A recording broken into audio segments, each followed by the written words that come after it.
Assalamu alaikum guys. I read your comments at easyclass.com that all you people commented there that you didn't understand what the material is about. Actually, I didn't understand why did you put the comments that what is this and we don't know and these things are not understanding by you people. We are not face to face, so that there will be little bit problem that we have to resolve. Or I think it is necessary for us to make a class at one time or almost at 9 to till 9 to 11:50 a.m. Always I am online, or the most of the part of the day, not the most of the part of the day, but from 9 a.m. to almost 11:50, 11:55, I am here to solve your questions or to solve your queries. Yesterday or in the previous day that I put a lecture over morphology and the features of morphology and the types of morphology or morphemes, but you people, I think I don't know why you didn't get the material of that. I think you just read the word file. The word file is a source material from where I am from where I made a lecture of morphology and the types of morphology. And some of the students non-seriously, or they were showing non professional attitude, and they just kidding over the comments that what's this and so blah blah blah. Again, I am making these assignments to you people that here again I am going to define the morphology, but while using the PPT slides. If you are online, definitely that is easy for both of us to make a discussion over the topic, or if you are not feel comfortable, that it will create a problem for you and me as well. So it's our duty to be a part of the online classes from 9 a.m. to almost 12 in the morning. It will be a good for us to have a good discussion. Okay. Morphology. What is the morphology? Basically, the study of structure of the words and word formation. Morphology, as in previous lecture, I discussed that morphology, what the word morph, morphology is the mixture of two words, morph and ology. Morph mean the forms and structure and the shapes of the word, and ology mean the study of any words. But in biology term or in the other languages, it is interpreted as differently. The study of the structure of the words and the word formation process is called morphology. What is a word structure? First of all, we are here to discuss what is a word structure, and the word structure mean what is a word structure. I think in the word structure we have to see or we have to discuss four different aspects in the word structure. The first one, morpheme, and after that we have to discuss the types of morpheme, just like free morpheme, bound morpheme, and contractable morphemes. But again, we will discuss what is a morpheme and what is a free morpheme and what is a bound morpheme and what is a contractable morpheme. Let's move on. Morphemes. The smallest meaningful unit in the grammar of a language. The smallest meaningful unit in the grammar of a language is called morpheme. Or we can simply say that the smallest meaningful unit in a word. One word must have a smallest meaningful unit.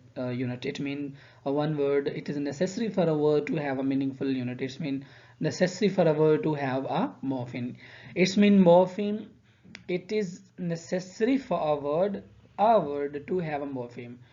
If there is a word and there isn't any morpheme, we can never ever say that it is a word, or that type of a word, the suffixes and prefixes or a syllable or any other types, but it will not be a word, sorry. Or if we are going to interpret the word, it is necessary for a word to have a morpheme. After that, we have four different types of morpheme. The first one is free morpheme, the morpheme that can easily stand alone. is called as morpheme. The type of morpheme that can stand alone as a words by themselves is known as free morpheme. For example, friend, boy, tree.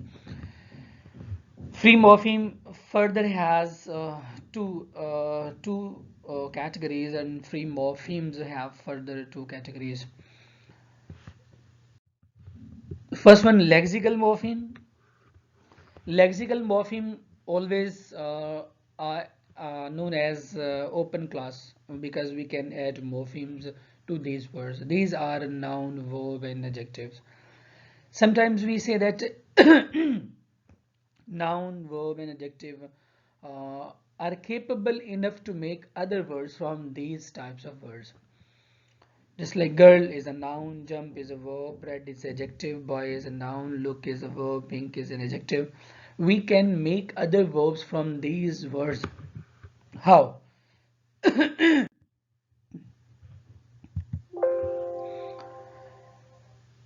Second type of morpheme is functional morpheme. Functional morpheme words that do not have clear meaning but has grammatical functions.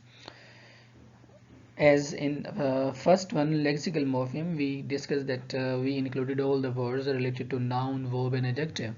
But in functional morpheme, words that do not have clear meaning but as grammatical function, but all these words can be used as a grammar part or the grammatical terms that helpful to interpret the grammatical terms. Just like these words are related to conjunctions, prepositions, article, auxiliaries, and pronouns, etc. and etc. Also, it refers to also the closed class words because it cannot be added to other morpheme, just like he, she, we, but, nor. The second The second type of morpheme that we have, bound morpheme. These are affixes that must be attached to the words. Affixes included three different things. First one, prefixes. Prefixes that we utilize before the word, in or suffixes or that we utilize after the word, and infixes or that we utilize in both terms or in betweens. Bound morpheme has also two categories, inflectional and derivational. But before that, prefixes that we see that happy, unhappy, suffixes, just like that emotion, say emotionless and less here is, and suffixes on infixes that in between mother-in-laws, in the here is in utilize as a infixes, mother, in, and law. Mother is a word and law is a word, and in is a preposition that we utilize here in infixes mother-in-laws, and we combine these old words at one time. After that, we have a bound morpheme. Bound morpheme also two categories, inflectional and derivational morpheme. What is first of all derivational morpheme? Derivational morpheme change the part of speech of the word when added to the free morpheme, but there are some exceptions. But sometimes if a word change its category from sometimes we have to change the category of the word from noun to verb and verb to noun and noun to adjective, just like that. Or if the words are performing these types of functions, it's called a derivational morpheme. Just like we have a word pay, it's considered as a verb, but we can change this verb into a noun, just like pay, say pavement. After that, pay, say payment. Payment mean noun, and after that we have other word that pay, same word pay, but we can also change it into other category, just like pair. It is also considered a noun. Pair mean the person who is paying the rupees or paying the money. After that, we can many words, we can utilize many words. We have many examples, and we quote a lot of examples while using the derivational morpheme, just like pink. Here is a word pink is an used as an adjective, but we can say that pinkish is also adjective. But we have red here is red color. We are talking about just the types of red. Red is an color of anything, red pen, or red wall, or any other etc thing, just like red velvet, or red cloth, red bag, and red other items might be possible that we have in our day-to-day life. But if the red is being noun in the previous example that I put, just like red noun, red pencil, red mobile, and red door, and red wall, and red coat. These are the things that considered as a noun. But if we utilize red again, or we can change the category of the red, red red color, color here is a noun, and red here is became the adjective. If the two noun combined all together, to we consider the first noun as an adjective, just like this.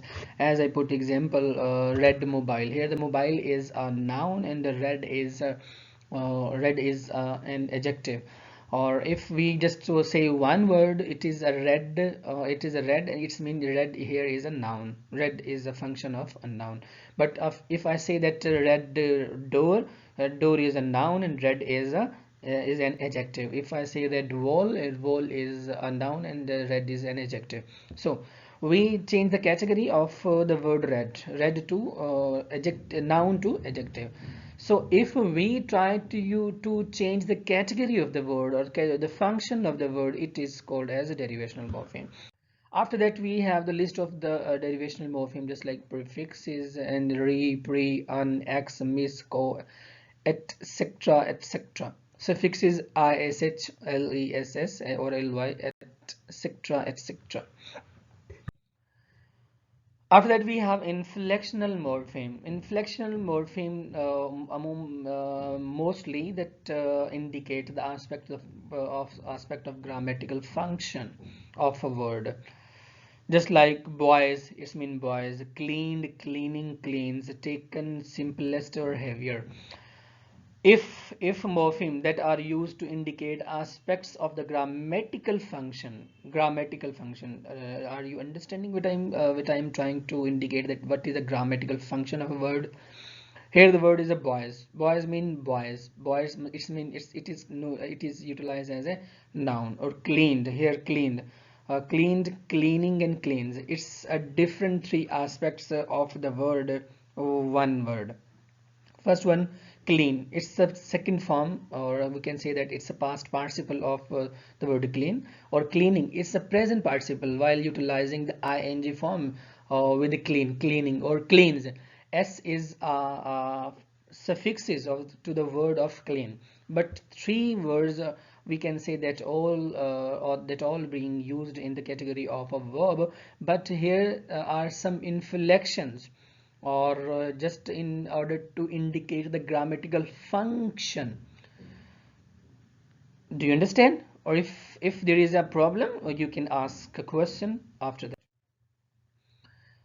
We have a lot of list of inflection morpheme. In English, we have 8 inflection morpheme: noun, possessive nouns, plural forms, now as verb, third person singular, or progressive verb, ing, and past participle verb, or past tense verb, adjective, comparatively adjective, or superlative adjectives. Just like noun we have two different functions of a noun. If one word have inflect, it's another type of function that is used as inflectional morpheme. Just like noun we have aslam, or we aslam, the house of aslam. Here we utilize the house of aslam. Or after that, we can say that aslam's house.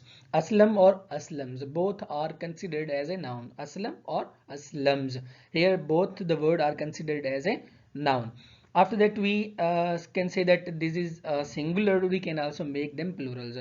We have a verb, just like single, third person singular. We can utilize the verb with a singular person, just like I play. I is a singular, or we can say that he plays. Here he is a singular, plays is a singular verb. But we can also make, or we can also change the category of that word. Play say played, or play say playing, or play say had played. I put three different examples of the verb play, plays, played, or had played, or playing. It is the four inflection of a one word. After that, we can utilize the adjective. Adjective first we have also inflection in the form of adjective. First one positive adjective, second one comparative adjective, and third one superlative adjective. One word can be utilized in three different aspects. Actually, inflectional mean the flexion or the function of a word, where we have to utilize a different aspect or different function of one word. Noun as a possessive or noun as a possessive adjective. Verb as a root word, or verb as in a present form. Verb is in a past tense, or verb in a past participle, or verb in a progressive. Here the verb can be used in a four different functions, just like present or present participle or past participle, or present with affixes of with suffixes of s. After that, adjective also has three different functions. First one just good, second one better, and third one best. Here are the three different example of the one word, or we can say that tall, taller, tallest, small, smaller, smallest. Here is the inflection of a word small. Small says smaller, and smaller says smallest. Let's move on. After that, we have contractable morpheme. It's the fourth type of the morpheme. These morphemes, these are auxiliary modals such as will, shall, have, had, and would. These can be contracted in informal style of language. Or if we make the short form of the helping verb, or we say that it's a contraction.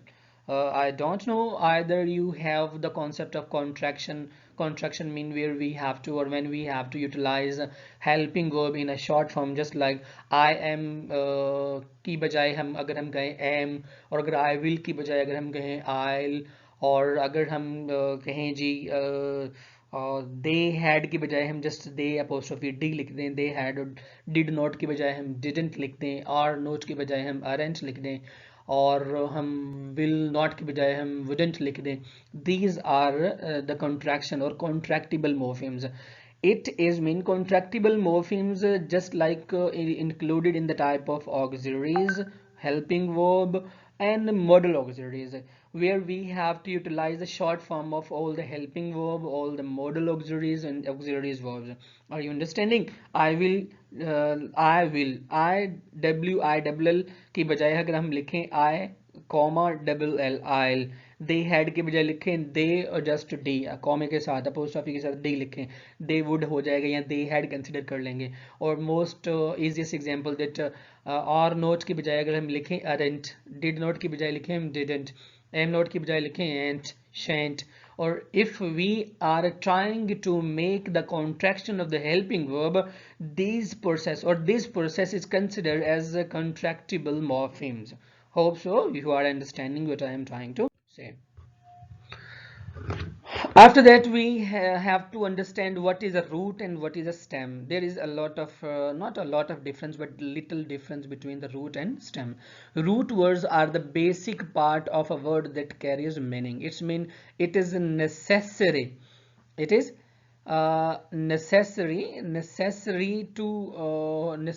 to have the same category or the basic category of the word. Just like I say that root word we have teach. Teach is a verb.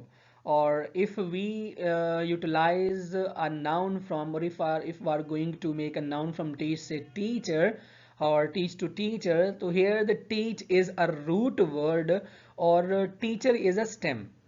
Okay, or it's mean we use a fix or er, or just in order to stem we have a teacher, and root word is a teach. The basic word from where we utilize other words is also known as root word. Root words are the basic part of a word that carries meaning. It means teach, padhana, or teacher, padhane wala. Stem is when a root morpheme is combined with affixes. और अगर हम root के साथ अगर हम root के साथ affix इस्तेमाल कर दें, इस मीन जिसे हम सफिक्स कहते हैं, सफिक्स इस्तेमाल कर दें, ई आर टीच के साथ टीचर बना दें, तो ये मॉर्फीम बन जाएगा. कौन सा? इसे हम कंबाइंड अफिक्स मॉर्फीम कहेंगे. और जो कंबाइंड अफिक्स मॉर्फीम है वो बनता है रूट और स्टेम की वजह से। रूट वो वर्ड होता है जो बेसिक पार्ट होता है, और स्टेम वो होता है जो उस रूट की वजह से नया वर्ड बनता है। After that, we have bound root. That what is a bound? Bound, it is a simply it can be simply understand that bound where we have to bound, or where we are bound to do some aspect, or something to do the specified element. These are root morphemes which cannot appear on its own.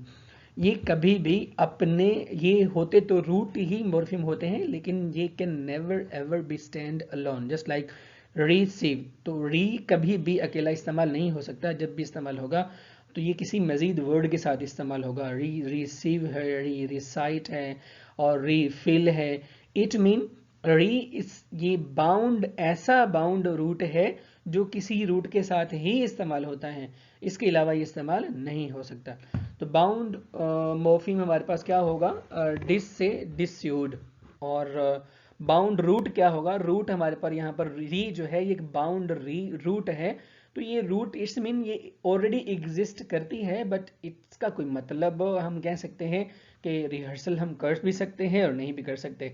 But bound morpheme जो होते हैं वो बिल्कुल bound होते हैं कुछ चीज़ों के साथ, और जो बाउंड रूट होती है वो कुछ वर्ड्स के साथ बाउंड रूट होती है। Hope so you are understanding. If there is any question, you can make a question over easyclass.com, or you can make any query over your WhatsApp group. But for heaven's sake, don't misuse your language, or don't try to disturb other person, or don't disturb the lectures as well. If you have any close question, it is necessary for you people, if you want to get your response as early as I can, so it is necessary for you people to be online from 9 a.m. to almost 12 in the morning. It's mean 11:59 a.m. Okay, thank you, have a nice day.